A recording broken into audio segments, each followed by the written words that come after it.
Welcome back to YouTube. So we got a story time for y'all. Got the flag. Woo, woo, woo. But yeah, we could tell y'all the story time on my first time going car hopping, on how the whole experience went, what I found, what I got out of the whole thing, and how I even got into the whole car hopping experience in the first place. So let's get to it on crib. Alright, so this story time takes place when I was around 17, 16, around that age. Now, I had met these two boys. I'm not gonna say their name. One of them is I'm gonna call him Doughboy, and the other one is I'm calling him Felipe. So Felipe and Doughboy, they were both brothers. They little light skinned brothers. They dressed nice. You know what I'm saying? Always had designer belts. Always had on Jordans.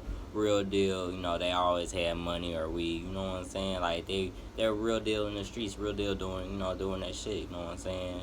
Cuz had a strap before anybody really else had a strap for real. And yeah, I knew Cuz to be in the streets. I knew Cuz to be active. I knew Cuz to be getting money. Now, Cuz Felipe and Doughboy, I hanged out with the same group of people that I hanged out with too, the homies and shit. Um, Felipe, Felipe, he wasn't really the person who put me onto it, but at the same time, he's the person who inspired the whole, car hopping experience and in the little neighborhood they were in. He was, a vet in the situation. You know what I'm saying? He did this shit often. You know what I'm saying? So Doughboy was his little brother, so he got some of the he got the good shit from the whole thing. You know what I'm saying? He got to wear his brother's shoes. He got to get some. He didn't really get the money because his brother was kind of stingy with the money. I heard, but he got to get the shoes. He got to wear the shoes, the belts, and the designers. All the designer shit that his brother had. Now they weren't. Felipe, he was around my age. He was my age, and Doughboy, he was younger. So one day, me and Doughboy was chilling and shit. He had just got done fucking with some hoe and shit that lived in the apartments. And we just started talking and shit, and he started telling me about how his brother was, car hopping and how he came up off of. Now this the crazy thing. He came off of 10 bands, a designer backpack. I think it was like a Michael Kors backpack, or no, it was a Louis Vuitton backpack, two designer belts, and some Jordans that was inside the back of a car, like inside the car and shit. I guess it was in the trunk, and they went through it, and they also was a gun in that bitch too. Now, Cuz fucked around and went to jail for the gun. They found out because the gun was, I guess, was registered in Cuz' name or whatever.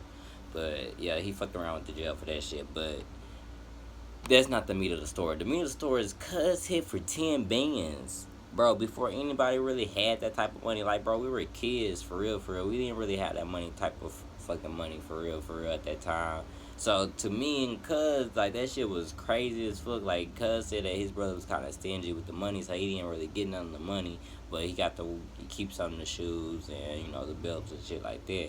And I could see, like, Cuz was fresh as fucking. That nigga, real deal, was like, that nigga was fresh. I still remember what Cuz had on him, like a white V-neck shirt. It was a polo, and it had on some motherfucking ripped denim jeans that were light blue, and with some retro Jordans. They were like dark. They were dark blue and white, and I think there were some fives. But yeah, Cuz was clean as fuck. I'm talking about it. He was clean as fuck. I'm like, bro, Cuz might be like, they might be on some shit. So I'm like, bro, how do y'all do this shit with the woo? So he started explaining more to me. He was like, bro, so this is how we all this how we move about this shit. We go late at night around 1 or 12, when everybody's sleep or in bed, and then we just walk around and yank on doors. You know what I'm saying? And, just check to see if they're open. If the alarm goes off, they get down, they walk away. You know what I'm saying? But if not, then they go ahead and run through it if it's open. You know what I'm saying? And he said how they be finding all types of shit. Niggas be leaving change, money, guns, like all like niggas were coming up, like belts. Like niggas was coming up off that shit. So I was like, damn, for real? I was like, and he was like, yeah, ooh. And while the whole time we were talking, my mama was fucking. She had just came home and she was like, "What are y'all doing?" I was like, "Nothing, just talking." I had went in the house and cuss had left. But later on that that week, I had started doing more research into it, asking motherfuckers that I fuck with that I knew or with the shits that did the shits, and I'm like, yeah, like niggas really be coming up off of that shit. So I'm like, bro, let me put this into effect. Let me try something. Let me see if I can come up off of something. Now I already been doing the, little slight hit on licks, running off, taking niggas shit, type shit. You know what I'm saying? I already been doing that. But let me try doing this new hustle. Let me see what I can come up off of car hopping. You know what I'm saying? Niggas seem like they really coming up off of guns and shit off of this car hopping shit. I was like, let me go ahead and see. So one night I was like, this is the night that I'm gonna go ahead and do it. It was dark as fuck. I knew what time my mom went to bed. My brothers went to bed. I'm like, I know when to go. So what I usually did was I hop off my balcony. I was like on the second floor. I would hop off my balcony and do whatever I did at night. But this night I was like, let me go see about car hopping. So I went to the neighborhood that was like right by my neighborhood. It was some townhouses type shit, and I just started yanking on the doors, and I finally got like two cars open. One of them was a Ford Explorer, and they had the back door was open. So I went in and opened that bitch up. They didn't have nothing. It was like it looked like they had kids or whatever. I didn't find nothing useful in that motherfucker. The only thing I found was a flashlight, real talk, a flashlight. And I was like, fuck it, let me go ahead and take it. So then the next car, I think it was a Chevy, or yeah, it was a Chevy, some type of Chevy car. Like I don't know what year it was, but it was a Chevy. And I looked at that bitch. I opened the door, and the only thing I found in there was like some change, and like that bitch was dirty as fuck. You can tell, like, motherfuckers. I was like, bro, I'm not fit keep on doing this shit. Then somebody fuck around, come out. So I was like, bro, let me go ahead and head to the crib. I ain't find nothing. I'm been going through all these cars, taking on all these doors. Now, when I was doing all this, I had on, hand gloves, so I wouldn't, get fingerprints everywhere. I'm smart. I wasn't stupid, but yeah, I'm not gonna stop. I didn't come up off of shit.